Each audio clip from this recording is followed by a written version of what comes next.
मेरा पिता जो कहेगा मैं करूंगा।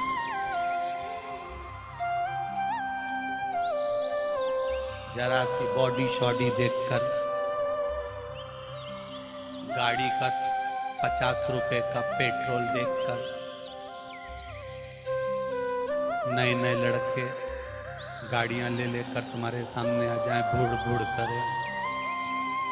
वो गाड़ी भी उनकी नहीं थी, सुधरने आई थी तो उठा लाए थे, और तुमको बॉडी शॉडी दिखाकर 50 रुपए की चाउमीन और गोलगप्पा खिलाकर तुम्हें गोल कर जाए, इस चक्कर में मत पड़ना। ईमानदार सुंदर थे, शमी सुंदर थी। पहुंच गए भृसुंडी जी के यहाँ, हंस दिए, ठाका लगा दिए। इनको मालूम नहीं है कि इन्होंने गणेश जी से कहकर अपना विग्रह मांगा है, गणेश जी से उनका रूप मांगा है, तो गणेश जी ने उनको हाथी का मुख लगा दिया था। ये समझ नहीं पाए, हंस दिए, ठाका लगा दिए, श्राप दे दिया भृसुंडी जी ने। मैं तुम दोनों को श्राप देता हूं, दोनों वृक्ष बन जाओ, और वृक्ष भी ऐसे बनो जिसको ना पशु खाए ना पक्षी खाए, जहर कांटे तुम में सदा रहे। मंदार भी जहरीला हो गया, शमी भी कांटेदार हो गई। दोनों की काया सुंदर थी, इतनी सुंदर थी कि लोग उन पर मरते थे।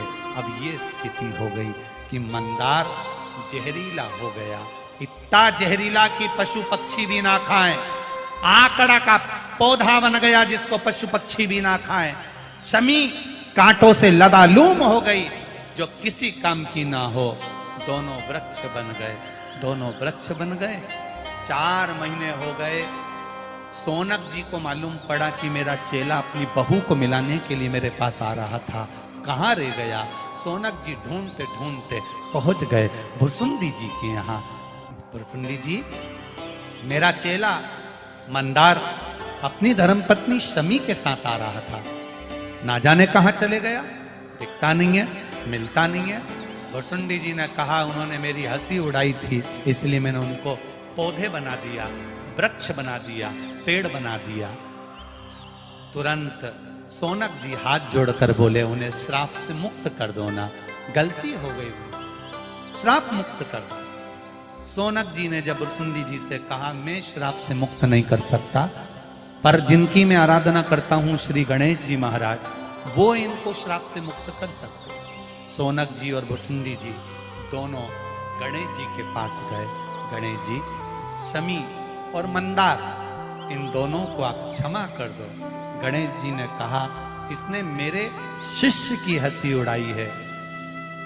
पेड़ तो रहेंगे, पौधे तो रहेंगे, पर मैं वर प्रदान करता हूं, मंदार और शमी ये दोनों मेरे देव अधिदेव महादेव को समर्पित होंगे, ये मैं वर देता। जिस जगह पर मंदार और शमी दोनों साथ में होंगे, ये आकड़ा और शमी का पेड़ जहां पर साथ में होगा, शमी और आकड़े का पेड़ जहां साथ में होगा, 21 वर्ष तक आकड़े का पेड़, मंदार का पौधा शमी के पौधे के पास में अगर 21 वर्ष तक रहेगा, तो उसकी जड़ में मैं खुद आकर बैठूंगा और लोग मुझे आकड़े का गणेश कहेंगे। मैं उनके घर में अष्ट सिद्धि 9 निधियां प्रदान करूंगा। लोग कहते हैं हमने आकड़े के गणेश जी बनाए, तो उसका फल क्यों नहीं मिल रहा? तो उसका फल क्यों? शमी और आकड़ा दोनों साथ में हो और 21 वर्ष तक शमी और आकड़ा साथ में रहते हैं, एक जगह पर रहते हैं, फिर उसकी जड़ में गणेश जी का निवास हो जाता है। उस जड़ के जब गणेश जी बनते हैं तो अष्ट सिद्धि नवनिधि घर में कम नहीं होती, बढ़ती चली जाती। वो आकड़े का गणेश। मंदार, शमी, तुमने गलती करी है, तुम दोनों पौधे के रूप में रहोगे, ये मेरे शिष्य ने श्राप दिया है, पर मैं वर देता हूं।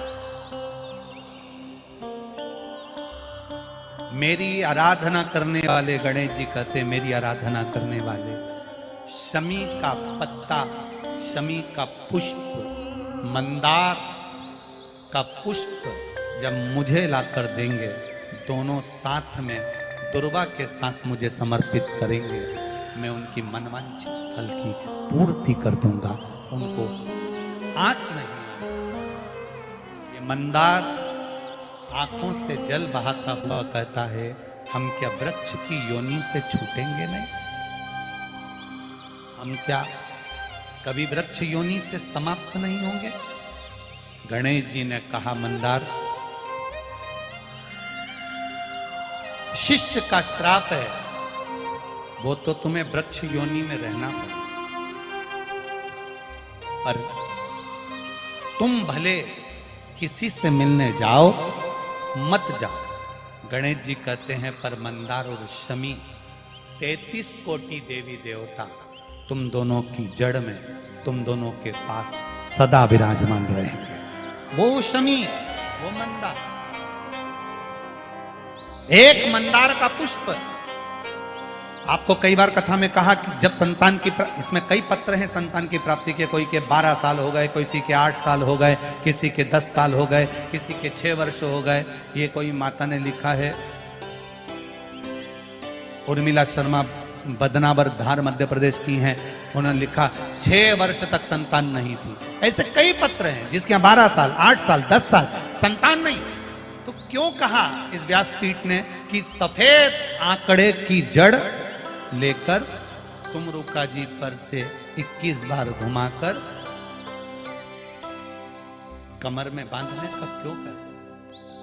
क्योंकि स्वयं गणेश जी महाराज कर रहे हैं, स्वयं गणेश जी कर रहे हैं, मंदार, शमी, तेरी जड़ में मैं सदा विराजमान हूं। जिस कामना से लोग